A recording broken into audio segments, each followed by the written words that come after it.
Good morning বন্ধুরা, শুভ সকাল বন্ধুরা। তোমরা সবাই কেমন আছো? আশা করছি ভালো আছো। আমরাও খুব খুব ভালো আছি। আবার একটা নতুন ভিডিও নিয়ে চলে আসলাম। এই ফুল গাছটা অনেক স্মৃতির। এই ফুল গাছটা হচ্ছে আমার শাশুড়ি মা লাগিয়েছিল। সে আর পৃথিবীতে এখন বেঁচে নেই। তারপর চা খাওয়া দাওয়া করে এদিকে আসলাম চায়ের বাসন ধরতে। আজকে ভিডিও করার খুব একটা মন ছিল না, মনটা অনেক খারাপ ছিল। কেন জানো? ঘুম থেকে উঠে দেখি কারেন্ট নেই, কারেন্ট আছে, ইনভার্টার চার্জ হচ্ছে না। তো এদিকে মোটর চলছে, ইন্ডাকশন চলছে, ফ্রিজও চলছে, সব চলছে, কিন্তু ইনভার্টারটা চার্জ হচ্ছে না। তো মেন লাইনের কিছু সমস্যা। আমার বউয়ের তো মোটামুটি কাজ জানে মানে ওই ITI পাস, তো কারেন্টের কাজ তো সবই জানে। তো ও বললো এটা ওয়ারের প্রবলেম। ওই দেখো তারপরে যে খোলাখুলি করছে সব। এই নিয়ে প্রায় 1টা বেজে গেল করতে করতে সারাদিন। এত বড় বাড়ির কানেকশন কোথায় কি হয়েছে খুঁজে বের করা তো আর মুখের কথা না। আর হেল্পিং হ্যান্ডও নেই বলতে পারো, যেটুকু পারছে আমিই করে দিচ্ছি। ও একবার বলছে প্লাস আনো, কাটার আনো, এই সেই করে করে তারপর খুঁজে পেলো কোথায় কি প্রবলেম, তা ঠিক করলো। তারপর ঠিক হওয়ার পর এদিকে কাজটা কমপ্লিট হলো। তারপর এদিকে ও করতে থাকলো, আমার তো দেরি হয়ে যাবে, রান্না বান্না আছে। এদিকে আমি যে সবজি কাটাকাটি করে রেডি, এদিকে কাটাকাটি কমপ্লিট। তারপর এদিকে সবজিগুলো বাকলাগুলো গরুর জন্য রেখে দিলাম। এদিকে রান্নাটা করব, রান্নাটা দুজনে মিলেই করেছি। তো এই যে কাটাকাটি কমপ্লিট।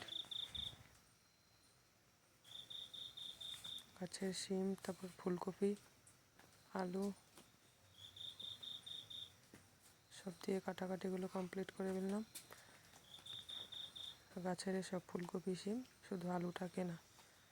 তারপরে এদিকে যে রান্নাটা বসিয়ে দিয়েছি, ফুলকপিটা ভাপিয়ে নিলাম।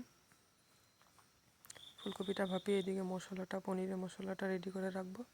পনিরটা দাদাভাই করবে, আর এদিকে মাছটা আমি করলাম। দাদাভাই কাজটা কারেন্টের কাজটা কমপ্লিট হলে ওইদিকে আসবে। তো আজকে অনেক দেরি হয়ে গিয়েছে ওই কারেন্টের এসব নিয়ে ঝামেলা। আর বলো তো, ইনভার্টার চার্জ না থাকলে কারেন্ট গেলে কিভাবে কি করব। তো তার জন্য এদিকে দেখছো পুরো ঘর অন্ধকার, দেখো কাজ করছে, লাইটও জ্বালাতে পারছি না। তো মোবাইলের ফ্ল্যাশ লাইটে কি আর অত আলো হয় বলো? ওই জানলাটা খুললেও হাওয়া আসে, রান্না করতে অসুবিধা হয়। তারপরে এদিকে রান্নাটা বসিয়ে দিলাম, জিরে ফোড়ন দিলাম তেলে। তারপর আজকে খুব ঠান্ডা ওয়েদার, জানো, মাঝে ঠান্ডাটা অনেক কমে গিয়েছিল, এখন আবার ঠান্ডাটা পড়েছে, বৃষ্টি দিচ্ছে। এখন আমি ভয়েস দিচ্ছি, এখনও টুপটাপ করে বৃষ্টি পড়ছে। তারপরে যে জিরে ফোড়নটা দিয়ে দিলাম। ফোড়ন দেওয়ার পর শিম, আলু আর ফুলকপিটা ভাপিয়ে নিয়েছিলাম দিয়ে দিলাম। নুন হলুদ দিলে এটা ভেজে নেব, ভাজাটা হলুদ দিয়ে এটা ভেজে নেব, ঢেকে ঢেকে ভাজবো, না হলে দেখবে কি হয়, ভালো করে সিদ্ধ হয় না। আর এখন আলুগুলি না নতুন না পুরনো, এরকম সিদ্ধ হতে অল্প টাইম লাগে। ঢেকে ঢেকে ভাপিয়ে নিলাম। যে হলুদ গুঁড়ো দিয়ে দিলাম, নুন দিয়েছি, ভালো করে ভাজাভুজিটা। যে ক্যামেরাটা আবার ঠিক করলাম, ক্যামেরা ধরার লোক নেই। আর আমার তো এমন স্ট্যান্ডে রেখে করতে হবে, কেন ক্যামেরা ধরার লোক নেই। এই যে করছি। আজকে মেয়ের স্কুল ছুটি ছিল, গতকালকে যে স্কুল প্রোগ্রাম ছিল। তারপর আজকে তো এই পরিষ্কার টরিষ্কার করলো, আর স্কুল যাওয়া হয়নি। তারপর ঘরের অবস্থা দেখবে কি করেছে দাদাভাই। দেখো ঘর, দেখো পুরো ছড়িয়ে ছিটিয়ে। এই যে দেখো ইনভার্টার এখন চার্জ হচ্ছে, সকাল থেকে ইনভার্টার চার্জ হয় না, কি টেনশন কি বলবো বলো। ভাবছি ইনভার্টারটা গেল, ইনভার্টারটাও প্রায় 8 বছর হয়ে গেল। তারপরে দেখো, দেখতে পাচ্ছ সব ওয়ার টাওয়ার খোলা, এগুলো সব ঠিক করতে হবে। দাদাভাই যে তারগুলো গুছিয়ে রাখছে, এগুলো নতুন বের করেছিল, ভাবছে কি জানি যদি প্রয়োজন হয় নতুন লাগিয়ে দিব চেঞ্জ করে। তো ওয়ার তো ঠিকই ছিল, এক জায়গায় অল্প খারাপ ছিল। তারপরে যে মশলা দিয়ে কষিয়ে নেব, ধনে গুঁড়ো, জিরে গুঁড়ো, সামান্য সর্ষে গুঁড়ো দিয়েছি, লঙ্কা গুঁড়োটা সামান্য, এটা ঝাল না, ঠিক আছে, এটা শুধু কালার, কাশ্মীরি লঙ্কা গুঁড়ো দিয়ে সামান্য জল দিয়ে কষিয়ে নিলাম। হলুদ দিয়ে দিলাম, ভালো করে কষিয়ে তারপর গরম জল দিয়ে দেব। আমি রান্নাতে ঠান্ডা জল খুব একটা ইউজ করি না, গরম জলে দিই সব কিছুতে। তারপরে ঝোলটা ফুটে উঠলে তারপর মাছটা দেব। যে ঝোলটা ফুটছে,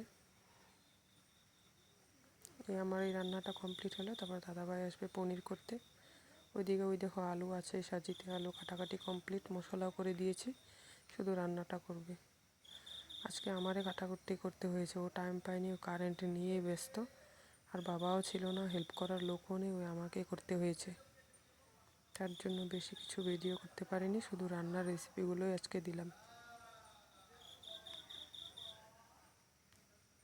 আজকে সকালে খাওয়ারও টাইম পাই না, আজকে রুটিও বানাইনি, চা বিস্কুট অল্প কি গতকালকে চাউমিন ছিল ওইটাই খেয়ে কাটিয়ে দিলাম। অল্প ছিল, দাদাভাই তো ওইটাও খায়নি, 2টা বিস্কুট চা খেয়েছে। ওই কারেন্ট নিয়ে সমস্যা, কখন রান্না করবে কী করবে বলো। তারপরে এই জন্য রান্নাটা মোটামুটি তাড়াতাড়ি হয়েছে। ওই খেতে খেতে 1:30 2টো বেজে গিয়েছে। দাদাভাই মেয়ে খেয়ে নিয়েছে, আমি চান টান করে পুজো দিয়ে তারপর খেয়েছি। মাছ ভাত খেয়ে কি আর পুজো দিব বলো। তারপরে যে পনিরগুলো আমি দিয়ে দিলাম। আমাদের এই যে ঘরের যে বানিয়েছিলাম ওই দিন পনিরগুলো, এই পনিরগুলো ফ্রিজে রেখে দিয়েছিলাম, আজকে ওই যে পনিরগুলো বানালাম। তারপরে যে পনিরগুলো নুন হলুদ দিয়ে ভেজে নিলাম, দেখতে পাচ্ছ।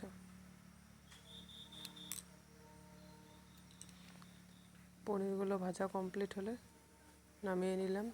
তারপর তেজপাতা সাদা জিরে ফোড়ন দিলাম।